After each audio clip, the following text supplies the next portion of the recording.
Di tangan gua udah ada Nikon ZF, kamera yang bawa retro dial, body analog SLR, dan sensor full frame. Anyway, ZF ini cakep banget ya, nggak bisa dipungkirin. Dan udah kepasang juga Nikkor 2875 f2.8. Ini Nikkor apa Tamron ya? Kok vokalnya mirip? Anyway, Nikon udah beberapa kali mencoba menghidupkan lini kamera dengan bodi analog SLR, mulai dari Nikon DF, Nikon ZF-C, sampai Nikon ZF. Dan kayaknya Nikon ZF ini adalah project balas dendam dari Nikon. Gara-gara Nikon ZF-C itu katanya dibully. Mulai dari sensor yang cuma APS-C, kemudian bodi yang berasa terlalu plastiki dan kurang rigid, top dial yang juga kurang sempurna atau kurang solid, dan dia nggak bawa IBIS sama video performance yang cukup gahar. Dan via Nikon ZF ini, Nikon nge-resolve semua atau hampir semua komplain dari Nikon ZF-C. Dari sisi handling, ini bodinya solid banget. Beratnya 630 gram body only, ada back dial, front dial, top dial, dan juga dedicated record button. Ini top dialnya berasa sangat-sangat solid banget nih. Kalian bisa dengerin deh di sini deh. Bunyinya tuh tok tok tok tok gitu loh. Kayak beda banget sama Nikon ZF-C yang gue udah cobain. Dan memang ini feel-nya jauh. Kalian akan dapat feel premiumnya, dan ini berasa kayak kalau misalnya kita lagi nutup pintu mobil yang mahal gitu. Berasa dep gitu, berasa premium kalau dibandingin sama kita nutup pintu mobil yang cuma kaleng doang gitu, black. Karena semua orang tahu barang di zaman dulu itu emang lebih rigid, emang lebih solid. Dan kalau misalnya Nikon mau keluarin feel nostalgia itu, gua rasa emang Nikon harus penuhin kerigidan dari body ZF ini. Dan itu adalah langkah yang tepat. Body yang sebagian besar metal ini juga akan bantu heat dissipation waktu rekam video. Anyway, Nikon mengambil approach yang berbeda sama Fujifilm dari sisi kamera analog SLR. Kalau di Fujifilm seri X-T 1 digit, itu kita bisa ngatur semua ISO, shutter speed via top dial, dan autonya pun juga ditaruh di situ. Tapi kalau di Nikon ZF, itu Nikon pakai approach top dialnya ada di sisi kiri ada ISO, di sisi yang tengah ini ada shutter speed, kemudian dia pakai PSM dial atau PSM switch gitu ya di sisi kiri atas. Ini kalau kalian perhatikan, ISO-nya itu increment-nya adalah sepertiga stop, sedangkan dari sisi shutter speed yang tengah itu satu stop. Buat yang belum biasa pakai ISO atau pakai shutter speed yang fungsinya ditaruh di top dial kayak gini, kalian juga masih bisa kok. Penggunaannya kayak kamera-kamera biasa gitu ya, jadi pakai dial yang ada di belakang atau front dial ini, dan kalian juga bisa pakai touchscreen di kamera ini. Di bagian bawah shutter speed kalian bisa nemukan ada foto dan video selector plus ada black and white. Gue juga ada sempat ngobrol sama Erwin dari Aztec Media. Black and white ini foto apa video ya? Tapi berdasarkan pengetesan gue, black and white ini spesial atau khusus untuk ngambil foto. Kemudian di sisi kanannya itu ada mini LCD yang cute banget sih menurut gua. Dan ini cuma nunjukin aperture-nya doang. Secara grip, ini kalau kosongan gini aja, menurut gua agak kurang enak dipakainya. Apalagi kalau dipasangin sama lensa-lensa bukaan besarnya full frame. Secara positioning kamera, gua yakin Nikon ZF ini karena dibawain sensor full frame itu bukan cuma dipakai buat kebutuhan amatir, tapi juga buat kebutuhan profesional. Tapi jangan khawatir, harusnya Nikon ZF ini juga masih bisa ditambahin L-plate atau pegangan atau grip yang lebih dalam supaya megangnya juga lebih enak buat kebutuhan profesional. Dan gue juga lihat di websitenya emang udah di-announce terlebih dahulu dan dapat support juga dari small rig. Tapi gue yakin juga akan ada merek lain yang bikin buat si Nikon ZF ini. Dan grip yang agak dangkal ini menurut gue nggak masalah, karena emang sehari-hari saat gue pakai kamera lain yang bentuknya juga old school DSLR gitu, gue tetap pakai L-plate dan ini feel-nya juga akan enak-enak aja. Tapi syaratnya emang harus pakai tambahan grip. Jadi kemarin gue dan beberapa teman-teman influencer kayak Erwin Aztec Media, Ko Encecin dari Info Fotografi, dan juga Nikon Creator atau Nikon Z Creator itu diundang buat launching Nikon ZF ini di Indonesia. Dan kemarin waktu gue testing, itu gue sempet testing atau gue sempet cobain dengan lensa 40 mm atau kitnya 40 mm f2. Dan feel-nya kalau 40 mm itu di sini atau di kamera ZF ini cukup tepat atau cukup enak. Meskipun dia nggak ada tambahan gripnya. Tapi gue juga sempet cobain waktu dia di paired dengan Nikkor Z50 f1.2. Dan karena itu lensa cukup berat, itu gue nggak berani megangnya gitu. Jadi kayak gue megangnya jadi kayak gini. Jadi kayak mau syuting agak nggak berani. Jadi emang menurut gue kalian perlu pasang L-plate kalau kalian beli kamera ini. Nikon ZF ini bawa LCD vari-angle dan saat gue perhatiin ini ternyata adalah yang pertama kali di seri Nikon full frame. Jadi Z6, Z7, Z62, Z8, Z9 itu semua tidak ada satupun yang membawa vari-angle LCD. Dari sisi touchscreen, gue bisa bilang ini touchscreen-nya berguna banget. Dia bisa buat gonta-ganti menu, terus kemudian dia juga bisa buat ganti ISO, ganti shutter speed, dan juga ganti titik autofocus. Dan kesemuanya itu, kesemua experience ganti titik autofocus itu sangat-sangat fluid banget dan rasanya sangat-sangat smooth. Menurut gua ini experience-nya sangat-sangat menyenangkan untuk menggunakan touchscreen di kamera ini. Dari sisi spek, Nikon ZF bawa sensor 24,5 megapiksel full frame backside illuminated CMOS sensor. Ini sensor yang sama dengan Z62 yang menurut gua kualitasnya udah nggak perlu diraguin lagi. Dia juga bawa prosesor Expeed 7 atau prosesor yang sama dipakai di Z8 dan Z9. Dan prosesor yang lebih cepat itu gunanya emang buat ningkatin kecepatan autofocus, tracking speed, kemudian read speed, dan lain sebagainya. Dan menjadikan kamera Nikon ZF ini adalah kamera dengan sensor Z62, prosesor Z8, dan bodi analog DSLR. Datang dengan 4 I/O lengkap, yaitu ada USB Type-C yang support power delivery, ada juga mic sama headphone jack 3,5 mm, dan juga ada HDMI micro Type D, dan bawa konfigurasi unik penyimpanan, yaitu SD card yang support UHS 2 dan micro SD yang support UHS 1. Personally, gue menyambut positif konfigurasi ini karena daripada cuma datang dengan satu slot UHS 2, mendingan dia datang dengan 2, meskipun konfigurasinya agak aneh gitu. Tapi kalau cuma buat backup, menurut gue itu akan menjadi hal yang cukup menyenangkan. Mechanical shutternya bisa sampai 1/8000 dan burst-nya bisa sampai 14 fps. Tapi gue temuin ini kalau misalnya kita ngeburst di RAW dan JPEG, sama JPEG only, itu speednya beda. Kalau kalian mau dengerin, ini adalah speed kalau misalnya di settingan apa nih sekarang. Ini adalah RAW dan JPEG large gitu ya. Jadi modenya adalah continuous high extended nih, kalian bisa dengerin nih. Terus kemudian kalau misalnya JPEG only, itu kurang lebih kayak gini. Ini kita bikin JPEG only, tidak pakai RAW. Lebih cepet gitu. Jadi kayaknya 14 fps itu hanya JPEG only. Dari sisi AF, gue perhatikan ada fitur baru, yaitu adalah Image Stabilization Link to AF. Jadi konsepnya tuh normally, IBIS akan bekerja paling optimal di sisi tengah sensor.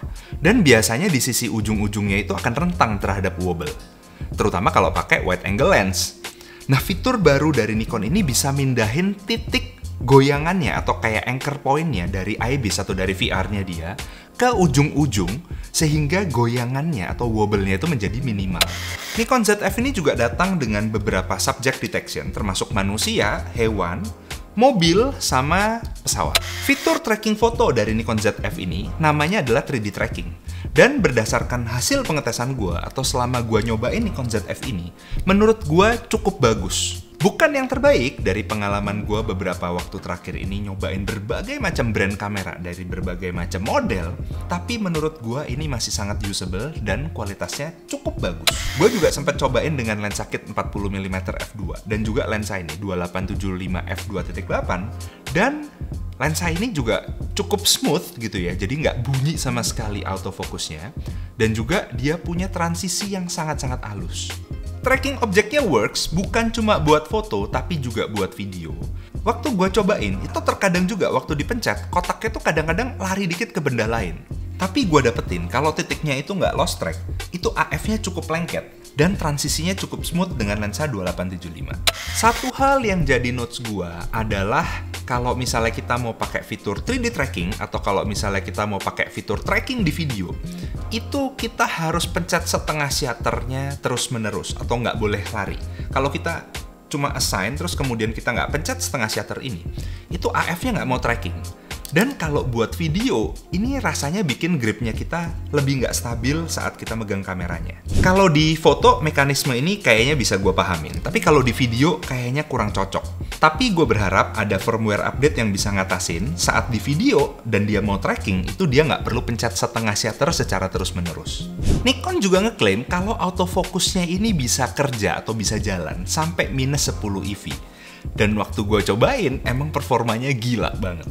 Mungkin nggak sampai minus 10 EV karena ternyata klaimnya adalah kalau misalnya menggunakan lensa tertentu Z50 f1.2, tapi tetap aja menurut gue ini gila banget dan gue udah coba hasilnya, kalian bisa lihat sendiri. Untuk hasil foto, Nikon ZF ini bagus, nggak perlu diraguin lagi, ini kualitasnya Nikon, full frame lagi. Dan kalian bisa lihat sendiri, noise dari foto kondisi low light di ISO yang mulai tinggi itu masih kejaga. Tapi so far yang bisa gua info adalah semua foto yang gua pasang di sini itu semua masih dalam kondisi JPEG, belum dapat RAW support dari software, dan semoga nanti gua bisa update ke kalian kalau emang udah bisa ngecekin RAW-nya. Dari sisi video performance, Nikon ZF ini posisinya menurut gue unik. Karena dari websitenya itu Nikon seakan-akan ngasih tahu bahwa Nikon ZF ini adalah sebuah video atau sebuah kamera video yang lebih bagus dari Z6 II.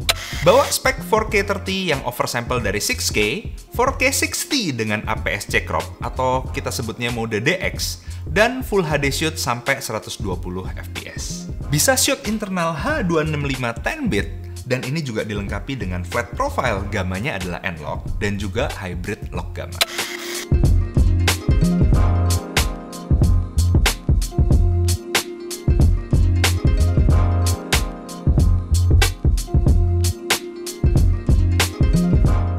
FYI, record 10-bit di ZF ini bisa internal, tapi kalau di Z6 II, itu bahkan 10-bitnya nggak bisa di-record internal. Jadi dia harus atau butuh external recorder supaya bisa record 10-bit. Bawa fitur yang nyenengin kayak waveform, yang jarang banget gue lihat ada di kamera-kamera yang non-cinema. Kualitas perekamannya menurut gue cukup bagus, tapi gue harus kasih sedikit note bahwa di perekaman video dari ZF ini tidak bisa diatur bitrate-nya. Dan kalau kalian pengen tahu berapa bitrate yang keluar dari setiap settingannya, gue akan kasih catatannya sebagai berikut. Gue juga melakukan stress test dengan settingan yang relatif sama kayak kamera-kamera lain sebelumnya. Dan ternyata nggak ada opsi perekaman H264 8bit.mov. Kalau mau H264, pilihannya agak terbatas. Jadi cuma sampai FHD 60p. Dan gue memutuskan untuk shoot dengan settingan sebagai berikut. Settingan 4K 30 H265 8-bit dengan VR off, eye tracking on, dan auto time cutout-nya kita set ke high. Direkam dalam suhu ruangan tanpa AC kurang lebih 27 derajat Celcius. Dan hasilnya adalah kamera berhenti merekam di 37 menit, tapi kameranya nggak terlalu panas. Gue rasa masih bisa lanjut, tapi analisis sementara kameranya berhenti karena limit perekaman, karena masih ada sisa 13 menit perekaman di SD card gue. Logo overheat kuning muncul di 30 menit, dan untuk saat ini gue belum bisa mengkonfirmasi waktu yang dibutuhkan kamera untuk overheat. Jadi yang pertama dari hasil gua ngulik kamera ini, itu gua dapetin dia punya fitur zebra yang cukup seru. Ada dua macam settingannya, jadi dia pakai batas atas dan pakai range. Tapi yang agak nggak umum adalah dia instead of pakai IRI scale 80%, 85%, 90%, dia pakai 8-bit scale. Jadi dia pakai scale-nya dari 0 sampai 255 gitu. Yang kedua, kameranya nggak mau di-charge kalau kalian pakai head charger yang 10 watt, 18 watt, atau bahkan sampai 33 watt. Jadi dia hanya mau di-charge dengan yang headnya adalah power delivery supported. Dan hal ini jadi penting karena emang headnya nggak dapet di paket pembeliannya dia. Dan kalian jangan sampai salah kalau ngecas kamera ini. Yang ketiga, catatan gue adalah pengaturan shutter speed-nya ini karena agak beda sama ISO-nya. Jadi ISO-nya adalah sepertiga stop increment, shutter speed-nya 1 stop, jadi nggak apple to apple. Biasanya setiap kamera tuh kan apple to apple ya, semua sepertiga. Jadi dari ISO, aperture, sama shutter speed-nya semuanya di sepertiga stop. Dan kalau mau sepertiga stop, sebenarnya bisa gitu. Jadi kalian pindahin ke sepertiga stepnya ini di shutter speed dial-nya dia. Dan pengaturan shutter speed-nya jadi berubah ke touchscreen atau ke dial. Dan ini habis itu bisa sepertiga stop. Tapi kalau kayak gitu, berarti kan top dial ini jadi kita nggak pakai sama sekali gitu. Jadi sayang banget bodinya adalah analog SLR, tapi kita jadi nggak pakai top dialnya. Gue berharap ada mekanisme yang bisa menjembatani antara increment sepertiga stop ini dengan back dialnya dia, sehingga kita tetap bisa pakai top dial dari shutter speednya ini supaya feel shootingnya itu tetap menyenangkan. Catatan keempat masih di shutter speed. Jadi gue temukan bahwa shutter speed maksimumnya ada di 1/8000, baik di mechanical ataupun di first curtain mechanical dan juga di electronic shutter. Yang kelima, gue dapat penemuan yang agak menarik saat make ZF ini dengan external monitor. Jadi pertama, ZF ini adalah kamera satu-satunya yang selama ini gue cobain cukup banyak kamera yang bisa review kalau misalnya kita pakai external monitor dan dia masih tetap keluar di LCD-nya dia. Dan ini adalah catatan yang sangat-sangat positif. Di hampir semua tipe dan brand kamera itu nggak ada satupun yang kalau kita lagi review fotonya atau videonya itu LCD-nya tetap nyala, semuanya mati. Kebetulan gue juga jarang pegang Nikon, Z6, Z7, Z8, Z9 tuh gue belum cobain semua. Jadi gue nggak tahu apakah hal ini juga terjadi di Nikon-Nikon seri sebelumnya. Yang kedua, gue temui bahwa kalau kita pasang external monitor, itu ternyata pertama-tama itu nggak bisa keluar. Jadi dia nggak bisa ke feeding ke external monitornya. Dan saat kita pencet menu, baru mau. Jadi gue otak-atik dan gue temuin bahwa ternyata bisa di feeding keluar ke external monitor, tapi syaratnya adalah outputnya harus maksimal 1080 interlace, jadi 1080i, jadi kalian harus setting dulu ke situ, atau 720p. Nah ini gue juga nggak tahu kenapa, tapi normally external monitor yang gue pakai itu sebenarnya support sampai 4K resolutionnya untuk feedingnya. Terakhir, notes gue yang positif dari kamera ini adalah saat gue cobain kamera ini kameranya nggak gampang panas gitu. Jadi gue udah coba buat stress test juga, buat berbagai ulik-ulik foto dan video, dan mungkin karena seluruh bodinya ini metal gitu ya, kayak, atau mungkin bukan seluruh lah, mungkin hampir kebanyakan metal, top dialnya metal, dialnya ini juga metal, terus kemudian banyak banget body-body yang metal, itu membuat kamera ini tuh jadi sedikit tahan terhadap panas. Selama gue nyobain Nikon ZF ini, akhirnya gue mengambil kesimpulan bahwa Nikon ZF ini ternyata adalah sebuah kamera hybrid. Nggak ketara emang, apalagi kalau ngelihat cuma dari bodinya doang. Kayaknya dia cuma fokus buat kamera foto gitu. Padahal enggak.